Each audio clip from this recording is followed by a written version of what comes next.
Welcome to Magical Women. I'm your host, Connie Boyd, and today we're speaking with the fabulous Lupe Nielsen, and this is her second sequel talk.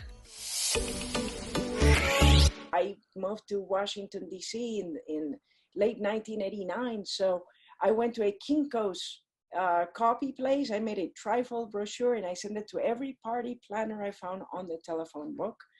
Those were in the days when you had to mail things out. Right. So I got a lot of bookings between October all the way through the end of the holidays. So I was so busy, it was unbelievable. And then as soon as the new year was over, I had no work. Right. And then my mentor at the time was Scotty York. And I said, Scotty, what can I do to find work around here? And he says, 10 bar, do magic bartending. So Scotty was a magic bartender at one of the bars in Georgetown. And I thought, that's a good idea. So I went to a bartending school.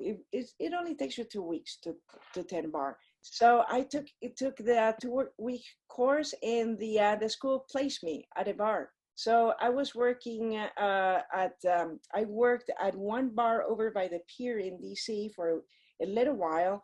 And then another friend of mine that did magic bartending at the Mayflower said, hey, the Park Hyatt in Georgetown is hiring bartenders. And that's a 5-star hotel. Perfect. So I worked as a magic bartender there. Now, bartending gives you flexible hours. So I was able to keep other gigs as well during the time. And I find that fascinating, Lupe, because it's quite a specific role that you have to play. And when people are drinking, they don't behave the same way that they do when they're sober. And so you have to overcome that as well. Exactly. And then basically the tricks that you do at a magic bar, you have your tricks that are for that type of intoxicated crowd members. And you also have your longer pieces that you can do towards the end before you're closing the bar and people are just relaxing or whatever. You can do a longer piece, more involved piece. But for the most part, I was mixing the drinks as well. Right. It wasn't announced as a show. It just happens that the bar was my job. So that is the job. If you ever do magic bartending, remember, it's the liquor that they sell and the food that they sell at the bar that is your job. Your job is not to do magic. Magic was the extra little thing that I added. So if people would sit at the bar and they were conversing, what's your drink, and you ask them for what their drink is. And I said, hey, I have this pack of cards. Let me show you something. Shuffle those cards. So they're shuffling them. I'm making their drinks, bring the drinks, and then pick a card. Oh, all of a sudden the waitress is over there at the end waiting for a couple of drinks for her table. So pick a card, remember that card, then you go over there, prepare the drinks, come back, you remember your card, put it in. And then you just have to jazz a lot. And that's where doing sleight of hand well helps you out, because then if you need to do something quickly, you just, reveal that card quickly. Or if you want to do something more complicated, of course, you reveal the card in a fancier way. So you do those quick tricks. I used to do tricks with money. Mm-hmm.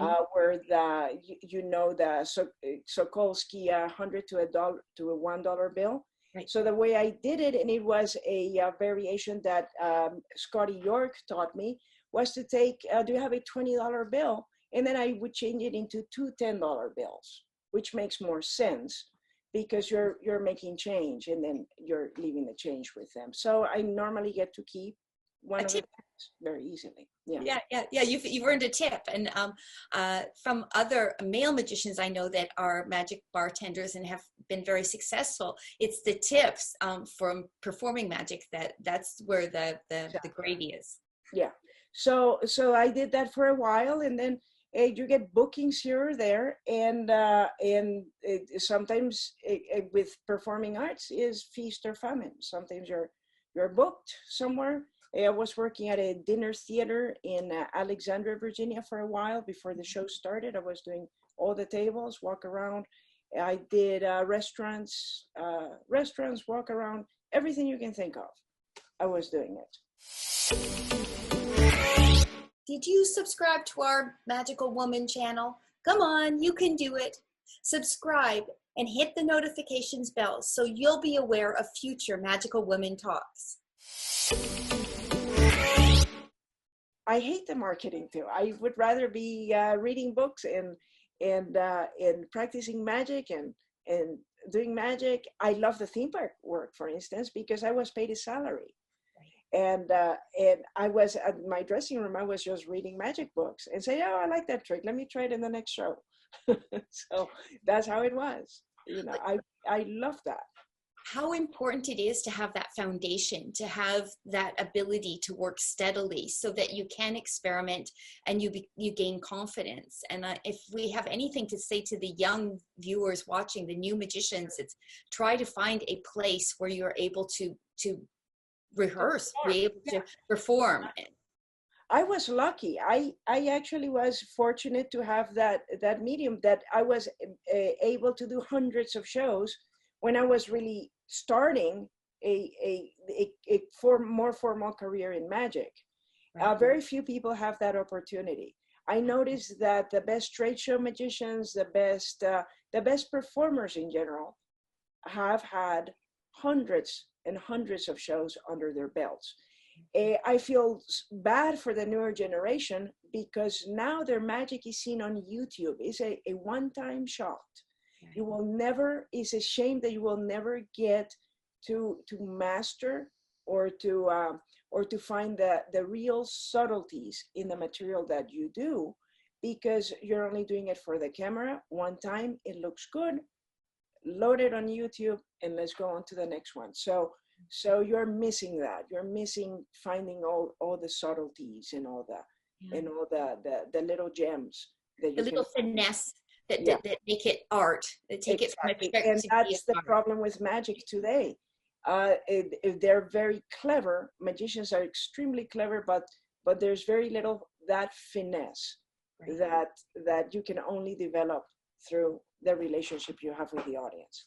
Well, and we can look in our lifetime and then look back to the generation before us or before that had more of a vaudeville circuit or a cabaret circuit and performed a 10-minute act for an entire career. Their career was based on just 10-minute act. They were able to sustain themselves, but that act was a piece of art. And I can take that further and refer to Norm Nielsen, who had a beautiful performance and act, which was a piece of art.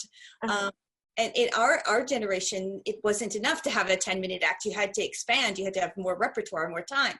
But it is unfortunate. I guess it's a sign of the times. Yeah, exactly. I found work at Collector's Workshop in Virginia, in Middleburg, Virginia, which was about, I'd say, 35 miles from where I was living. So it was a long commute. Yeah. So that was the shop where they built magic. Quality magic. Props at Collector's Workshop. So I got to work for Nick Ruggiero, who was the co-owner with Rich Block at that shop, and Jane. Jane was Les Smith's daughter, who was married to Nick at the time. Mm-hmm. So I worked for them, and it was an eye-opening experience. I said, this is great because I am making magic props. It appeals to my personality, and it's fine. I was very happy. So during the day, I was working there, and if I got a gig or two in the evenings, they would let me go early in order to fulfill that. So that was a very good experience to work with the magic props. And that's where I learned that magic businesses don't make any money, because part of my responsibility was doing all the bookkeeping for the company and paying the bills. And also in building, because I was a rookie, everybody gave me all the stuff they didn't want to do. So I became a great metal polisher. I could cut little teensy parts like nobody's business. All the stuff that the cabinet makers didn't want to do, they gave to me. All the tedious little jobs. All the tedious little things. Yeah. So, and it was fine. I learned a lot from making springs to operating a little bit of the metal lathe to polishing things, to table saw work, router work, and so on. So I did a lot there. And then the bookkeeping, we had, I think, a payroll of like 12 employees.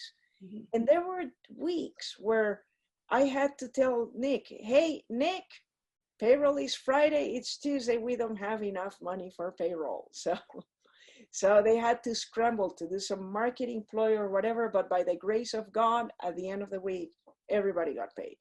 So that was my experience with Collector's Workshop. Right. It's fascinating, and it's also fascinating that your education and working in theater, all of the dots slowly connected. Your love of magic, your love of building, your love of pursuing things from behind the scenes, your love of the history of magic. Oh yeah, and actually the whole thing with the history of magic, it started when I was living briefly in the Boston area. I was living in Watertown, Massachusetts, and I was hanging out with Ray Goulet, who was my first proper magic mentor. And Ray had a magic museum there, and he organized NEMCA, which was a New England Magicians, a Collectors Association. So that's where I got introduced more into the history of magic. Right. And then Nick Ruggiero was a collector of magic posters. He collected a lot of Blackstone material because he used to be an assistant to Blackstone Senior in the I think it was 1950s, when he was an assistant to the magician. And next to my bench, there was this illusion that was sitting there holding a fabric material for the shop. And I said, why does it look like that? And he told me, oh, that was Nicola's costume trunk illusion, which he eventually sold to another collector in Minnesota called Tad Ware. Okay. So you start getting the gist of the collecting and the history of magic that way, by meeting the right guys. Right. Yeah, but also being engaged and interested. And exactly. I think that what you bring to the table, Lupe, is this quest and thirst for knowledge, and to keep expanding your repertoire, but also expanding your knowledge base. And many magicians, and myself included, sometimes I had a little bit tunnel vision, and I didn't expand my my knowledge base as much as I should have, probably earlier on in my career. And I think it's fascinating that from the beginning you just had this thirst to learn. Oh yeah, yeah. No, and I had the energy at that time. So oh, you have endless amounts of energy. We'll go into that a little bit later. I don't know how you juggle all of the hats that you wear, but you wear a lot of hats. Well, thank you. Now, don't forget to subscribe and hit the notification bell. Come on, you can do it. We need subscribers to obtain more privileges with YouTube. So please, please hit that notifications bell. Spread the word and comment. We love to hear from you.